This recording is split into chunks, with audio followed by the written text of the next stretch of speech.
పోలవరం నియోజకవర్గంలోని ఏలూరు పార్లమెంట్ సభ్యులు కావూరి సాంబశివరావు ఆదివారం విస్తృతంగా పర్యటించారు. పలు ప్రారంభోత్సవాలు, శంకుస్థాపనలు, శిలాఫలకాల ఆవిష్కరణ కార్యక్రమంలో పాల్గొన్నారు.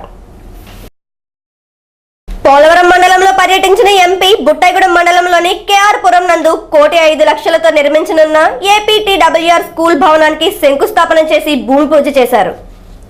ఈ కార్యక్రమంలో పోలవరం శాసనసభ్యులు Tellam Balaraju, AMC chairman Jetti Gurunatharao, YSR Congress party నాయకులు పార్టీలకు అతీతంగా పాల్గొన్నారు. అనంతరం శిలాఫలకాన్ని ఆవిష్కరించారు. ఈ కార్యక్రమంలో Refresh mineral water CMD Chowdary Babu, Syed Babji, Gottumukkala Bhaskar Raju, Polin Satyanarayana, Tatavarthi Ramakrishna తదితరులు పాల్గొన్నారు. అదేవిధంగా కండ్రికగూడెం నందు 9 లక్షల వ్యయంతో నిర్మించిన ఆరోగ్య ఉప కేంద్ర భవనాన్ని ప్రారంభించారు. మిగిలిన గదులను Polavaram MLA Tellam Balaraju, AMC chairman Jetti గురునాథరావులు ప్రారంభించారు. ఆ ఆరోగ్య ఉప కేంద్రానికి ఏవైనా పరికరాలు, వస్తువులు గాని కావలసి ఉంటే తన దృష్టికి తీసుకురావాలని డిఎంఎన్హెచ్ఓ శకుంతలను ఎంపీ కోరారు. కండ్రికగూడెం గ్రామానికి వీధి లైట్లు వేయించాలని, సీసీ రోడ్లు కల్పించాలని, అర్హులైన లబ్ధిదారులకు గ్యాస్ సిలిండర్స్ మంజూరు చేయాలని ఆ గ్రామస్తులు కావూరిని కోరారు. అక్కడికక్కడే ఎంపీడీఓ వెంకటలక్ష్మికి ఎంపీ ఆదేశాలు జారీ చేశారు. డిఎంఎన్హెచ్ఓ బదిలీల విషయంలో అలసత్వం వహిస్తున్నట్లు సంబంధిత శాఖ సిబ్బంది, స్థానిక నాయకులు ఎంపీకి తెలియజేశారు. బదిలీల విషయంలో పారదర్శకంగా వ్యవహరించాలని డిఎంఎన్హెచ్ఓకు కావూరి సాంబశివరావు సూచించారు. క్షేత్రస్థాయి అధికారులను ఇబ్బందులకు గురి చేయవద్దని చిన్నపాటి క్లాస్ తీసుకున్నారు. నూతి రామన్నపాలెంలో 13,50,000 రూపాయలతో నిర్మించనున్న ఓవర్ హెడ్ ట్యాంకుకు శంకుస్థాపన చేశారు. ఈ కార్యక్రమంలో Nupa Parvati, Karatam Suresh Babu, Nagu, Vamisetti Nageswararao, Tatavarthi Ramakrishna, RDO Nayanaraju, MRO Narasimhamurthy, CI Ramakrishna తదితరులు పాల్గొన్నారు. ఎమ్మెల్యేగా సస్పెండ్ అయిన తర్వాత తొలిసారిగా జంగారెడ్డిగూడెం వచ్చిన చింతలపూడి తాజా మాజీ ఎమ్మెల్యే మద్దాల రాజేష్ కుమార్ వైఎస్ఆర్ కాంగ్రెస్ పార్టీ నాయకులు, కార్యకర్తలతో ఆదివారం సమావేశమయ్యారు. ఆయన క్యాంపు కార్యాలయం నందు వైఎస్ఆర్ కాంగ్రెస్ పార్టీ టౌన్ అధ్యక్షులు చనమల శ్రీనివాసరావు అధ్యక్షతన జరిగిన ఈ కార్యక్రమానికి ఎమ్మెల్యే ముఖ్య అతిథిగా విచ్చేశారు.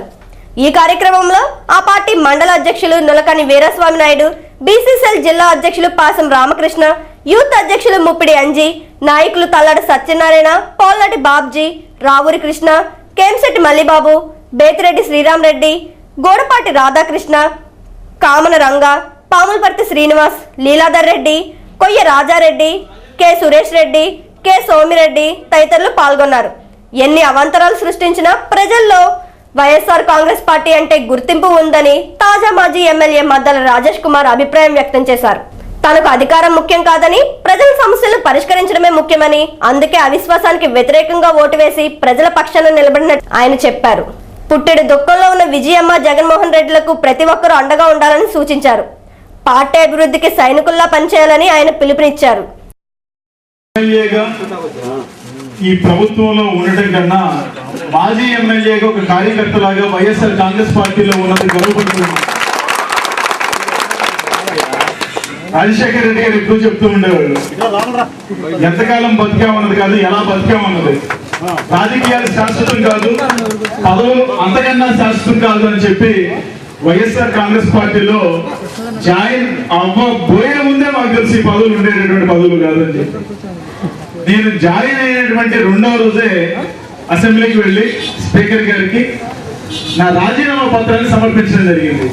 వైఎస్ఆర్ కాంగ్రెస్ పార్టీలో జాయిన్ అయిన రోజే కాంగ్రెస్ పార్టీ ప్రాథమిక సభ్యత్వానికి మరియు నా ఎమ్మెల్యే పదవికి కూడా రాజీనామా చేస్తూ స్పీకర్ గారికి ఇవ్వడం జరిగింది. అక్టోబర్ మాసం నుంచి కూడా ఏ రోజున కూడా కనీసం స్పీకర్ గారి కార్యాలయం నుంచి కానీ, ప్రభుత్వం నుంచి కానీ మేము చేసినటువంటి రాజీనామా గురించి దాన్ని అంగీకరించారా, లేకపోతే ఆ రాజీనామాని తిరస్కరించారనేటువంటి ఏ ఒక్క సమాచారం లేకుండా మార్చి నెలలో జరిగినటువంటి అవిశ్వాస తీర్మానానికి సాక్షాత్తు ఈ రాష్ట్రంలో ఉన్నటువంటి కోట్లాది ప్రజలందరూ టీవీలో చూస్తున్నారు. ఆ రోజు 1:30కి, దాదాపు 1:30 సందర్భంలో ఏం జరుగుతుందా, మా ఎమ్మెల్యే లేచి నుంచుంటాడా లేదా అని చెప్పి చాలా మందికి సంకోచం.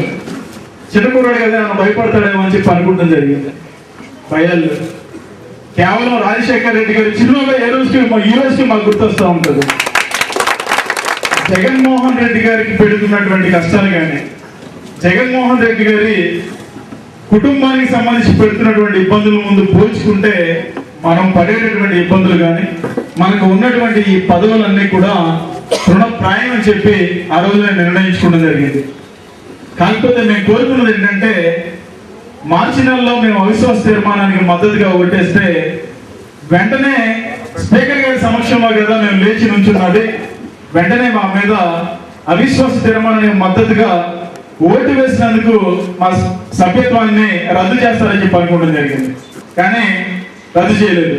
చాలా సందర్భాల్లో పత్రికా ముఖంగా కూడా మేము చెప్పడం జరిగింది, మా సభ్యత్వాన్ని రద్దు చేయండి, మాకున్నటువంటి ఈ ఎమ్మెల్యే గిరి మాకు వద్దు, దీనివల్ల ప్రజలకి కానీ ఏ రకమైనటువంటి లాభం లేదు, ఈ ప్రభుత్వం పెట్టేటటువంటి సంక్షేమ కార్యక్రమాలు కానీ అభివృద్ధి కార్యక్రమాలు కానీ ఏవి ప్రజల్లోకి వెళ్ళట్లేదు అనేటటువంటి విషయాన్ని స్పష్టంగా చెప్పడం జరిగింది. కానీ మొన్న మధ్యనే అది కూడా అసెంబ్లీ 2 రోజులు ఉందానంగా మమ్మల్ని అందరినీ కూడా మా సభ్యత్వాలన్నీ కూడా రద్దు చేయడం జరిగింది. అసెంబ్లీకి వస్తే మమ్మల్ని చూసి మీకు భయమా? మేము అసెంబ్లీకి రావాలి అంటే ఆ రోజున నేను ఓటు వేసినప్పుడు మా సభ్యత్వాలని మీరు ఎందుకు రద్దు చేయలేదని చెప్పి అడిగాం. అయినప్పటికీ కూడా ఈ రోజుకి కూడా మాకు విజయమ్మ గారు కానీ రాజశేఖర్ రెడ్డి గారిని ఎప్పుడూ చెప్తా ఉంటారు, ఒక చిరునవ్వుతో అసెంబ్లీలో ఆయన చిరునవ్వు నవ్వాడంటే అటు చంద్రబాబు నాయుడు గారికి కానీ వాళ్ళందరికీ కూడా ఒక కంపరం, ఒక భయం, వాళ్ళు ఏదైనా మాట్లాడితే నవ్వుతూ ఉండేవాళ్ళు. ఆ రకమైనటువంటి చిరునవ్వుతో ప్రజల హృదయాల్ని దోచుకుంటూ వైఎస్ఆర్ కాంగ్రెస్ పార్టీలో ముందుకెళ్తూ ఈ పార్టీని 2014లో పూర్తి స్థాయిలో అధికారంలో తీసుకురావడం అనేది తథ్యం. జగన్మోహన్ రెడ్డి గారు ముఖ్యమంత్రి అవుతారంటూ కూడా తథ్యం. దాన్ని ఎవరు కూడా ఆపలేరనేటువంటి విషయాన్ని సందర్భంగా నేను తెలియజేసుకుంటా ఉన్నాను. దీనికి సంబంధించి పూర్తి స్థాయిలో కార్యాచరణ చేయటం అనేది మనందరికీ కూడా అవసరం. ఈ రోజున మనం ఏదైతే జగన్మోహన్ రెడ్డి గారికి సంబంధించి ఓట్లు కానీ వారికి సంబంధించి ఉన్నటువంటి ఓటింగ్ సరళంతా కూడా అటు బ్యాలెట్ రూపంలో తీసుకెళ్లాలంటే తప్పనిసరిగా ప్రణాళిక ఏర్పాటు చేసుకోవాల్సిన అవసరం ఉంది.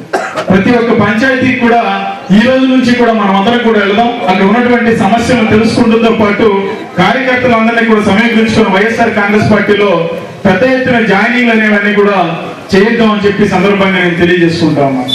అలాగే వాళ్ళకి కనుక ప్రభుత్వానికి ఏ మాత్రమైన ప్రజల యొక్క తీర్పు మీద విశ్వాసం ఉన్నట్లయితే స్థానిక సంస్థలకు కూడా గుర్తులు పెట్టండి.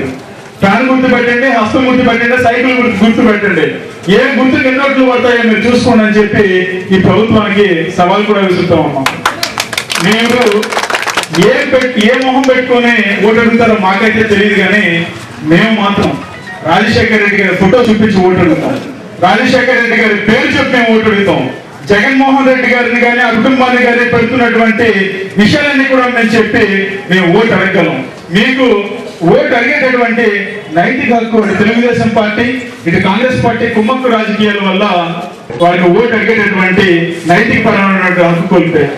ఈ రోడ్డు మేము వెళ్తూ ఉంటే రాజుకుంపాడులో మనం పెట్టినటువంటి విగ్రహం చూస్తే మా అందరికీ కూడా ఆత్మవిశ్వాసం, రాజశేఖర్ రెడ్డి గారి బొమ్మ చూడాలంటే మీ కళ్ళు కిందకి దిగుతూ ఉన్నాయి, రాజశేఖర్ రెడ్డి గారి పేరు వినాలంటే మీ గుండెల్లో రైలు పరిగెడుతూ ఉన్నాయి. రాబోయే స్థానిక సంస్థల ఎన్నికలను దృష్టిలో ఉంచుకుని వార్డులకు కమిటీలు వేయాలని ఆ పార్టీ నాయకులు తల్లడి సత్యనారాయణ సూచించారు. వైఎస్ఆర్సీపీ కాంగ్రెస్ రైతు పక్షాన రాజశేఖర రెడ్డి ప్రవేశపెట్టినటువంటి అంశాలని ప్రభుత్వం విస్మరిస్తుంది అన్న కారణం చేత రైతులకు మద్దతుగా నిలిపే ఒక అవిశ్వాస తీర్మానానికి మన వాళ్ళు మద్దతు పలికారు. అంచేత రాజశేఖర రెడ్డి ఆశయాలను బతికించే అందులో ముందడుగు వేశారు. అందుకోసం అవిశ్వాసానికి వ్యతిరేకంగా వేశారు. దాన్ని ఆయన చేసినప్పుడైతే మళ్ళీ పెడితే నెగ్గేస్తారని చెప్పేసి ఇప్పటి వరకు సాగదీసి ఇంక ఈ ఎలక్షన్ సంవత్సరం లోపు అయితే మళ్ళీ ఎలక్షన్ జరిగే అవకాశం లేదు, వాళ్ళేమో ఖాళీలు చేద్దాం మాజీలు చేద్దాం అని చెప్పేసి ప్రభుత్వం ఆలోచించింది. కానీ ఇది వరకు ఉన్నటువంటి సమయం కంటే ఇప్పుడు ఖాళీగా ఉన్న సమయం ఆయనకు చాలా విలువైంది. ఈ సమయంలో ఆయన ఎలక్షన్ ముందుకు తీసుకెళ్ళడానికి కాంగ్రెస్ పార్టీకి ఆయనే కాకుండా 2-3 నియోజకవర్గాల్లో ఆయన తాలూకా విస్తృతమైన సేవలు అవసరమైనవి. ఈ సమయాన్ని వృధా చేయకుండా ఒక యాక్షన్ ప్లాన్ తయారు చేయాల్సిందిగా రాజేష్ కుమార్ చదువుకున్నాడు. దానికి తగినటువంటి ఆలోచన పరుడు ఆయన తయారు చేసినట్లయితే ఇప్పుడు మళ్ళీ రాజేష్ ప్రదర్శన కాదు మనకు కావాల్సింది. వస్తాం, ఫ్లెక్సీలు కడతాం, తిరుగుతాం, జైలు కొడతాం, అది అక్కడ అయిపోతుంది, అది చల్లకపోతుంది. దాటాకమంటే సరి అయినటువంటి అవగాహనతో ఇప్పుడు రాజేష్ కుమార్ మతాలు నెగ్గాలంటే గ్రామాల్లో మన గ్రామ కమిటీలు లెగ్గాల, ముందు సర్పంచులు లెగ్గాల, ఎంపీటీసీలు లెగ్గాల. ఈ నియోజకవర్గం మొత్తానికి గుండెకాయ జంగారెడ్డిగూడెం పట్టణం 1,00,000 పైన ఓట్లు ఉన్నటువంటి జంగారెడ్డి మండలం.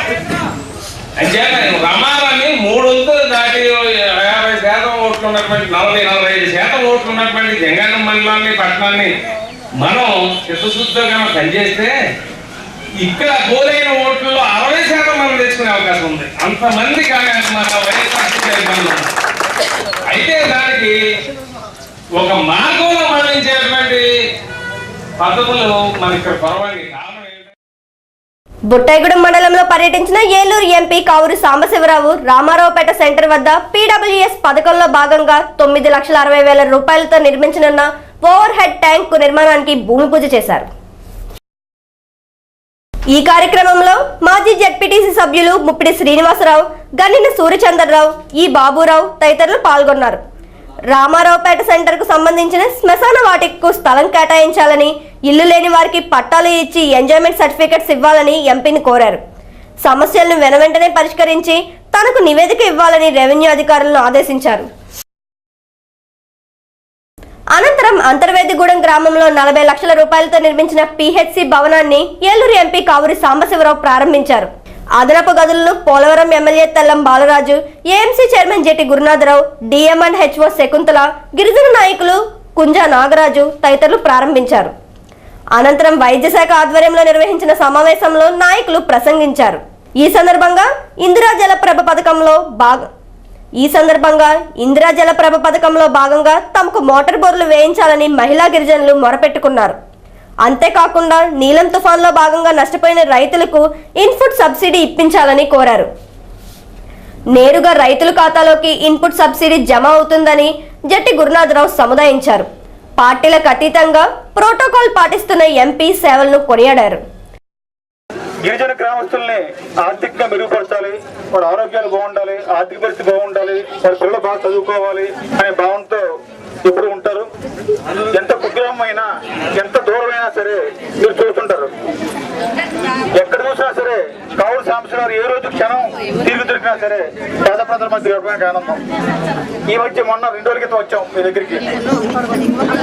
మరి ఆ రోజున ప్రోటోకాల్ ప్రకారం ఎమ్మెల్యే గారు అసెంబ్లీ ఉండడం వల్ల మరి చేయకూడదు కాబట్టి, మరి ఎమ్మెల్యే గారిని గౌరవించాలి కాబట్టి ఆ రోజున పిహెచ్ సెంటర్ ప్రారంభించుకుంటా మరలా 2 రోజుల్లో ఇక్కడ గిరిజనులు ఇబ్బంది పడుతున్నారు.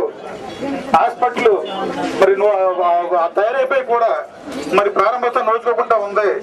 మరి తప్పకుండా మీరు రావాలంటే మళ్ళీ అయినా ఢిల్లీ అయినా మళ్ళీ ప్రత్యేకించి ఇక్కడ గిరిజనులు ఇబ్బంది పడకూడదు ఉద్దేశం మీద మరి ఇక్కడ రావడం, మరి హాస్పిటల్ ప్రారంభోత్సవం ఇచ్చేయడం కూడా మరి చాలా ఆనందదాయకంగా ఉంది. మనకి పేదల కష్టకాలు తెలుసుకునే వ్యక్తి, అహంభావన వ్యక్తి, పేదలు బాగుండాలని ఎప్పుడు కూడా తాతాడే వ్యక్తి మనకి ఎంపీ అవ్వడం మన నిజంగా అదృష్టం. మరి మన ప్రాంతంలో కూడా ఒక్క ఈ అభివృద్ధి కాకుండా అనేక మందికి ఈ ఇందిరా జలప్రభ ద్వారా బోర్డులు కావాలని చెప్పి మరి సీఎం గారితో మీకు గతంలో గొడవ చేసి ఆయన